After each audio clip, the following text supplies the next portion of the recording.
So by now, we have already discussed about the mock interview. This is the mock interview assignment package for you. So you're the interviewee. So the idea behind this is for you to be able to do a mock interview, to practice interviewing, because moving into next semester, you're going to be starting to look for internships. You might have already started, but you will be going through interviews. And in order to get better at interviews, you need to practice. So this is what this exercise is all about. And also, because we feel that it's a really good experiential learning opportunity, we have paired you with a HR student who will be doing the actual assessment.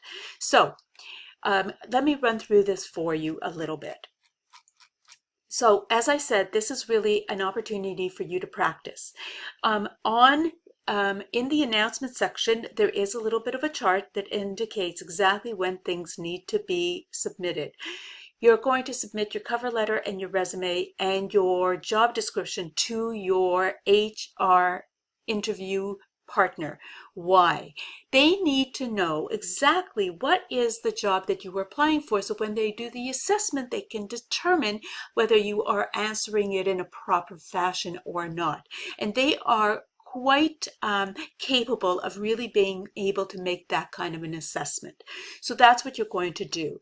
The next thing you're going to do is you're going to go to the mock interview student guide, because it's going to explain to you exactly how you get onto Career Connect, go into the student portal, and figure out exactly how you're going to access your interview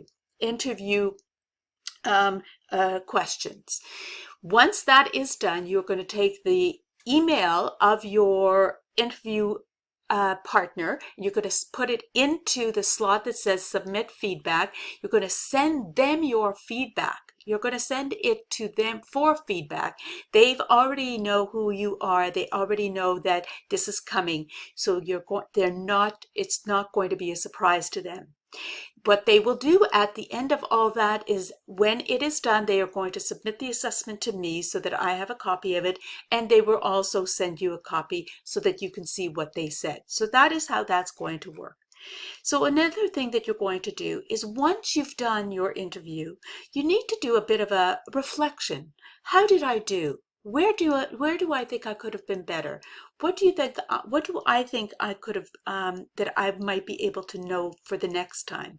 Because to be very honest, it's really an opportunity for you to say to yourself, oh my goodness, I really wish I would have said. Because in the real life, that is what happens. Sometimes we go into interview situations and we say something and you go, oh goodness, why did we say that? So this is really a good opportunity for you to assess yourself and to do that practice that you need to do.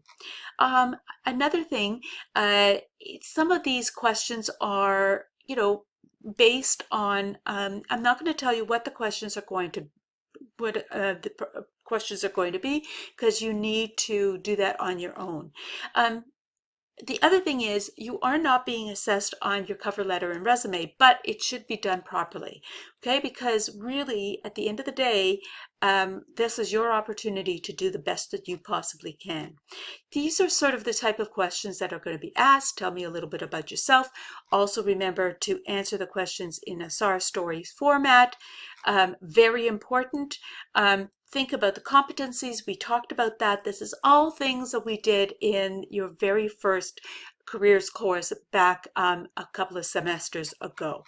And this is what the interviewers are looking for. You can do some of this information here, just again as just some feedback, and this is the rubric that will be used. So hopefully this makes things a little bit easier for you to understand, and I hope you have fun with this exercise.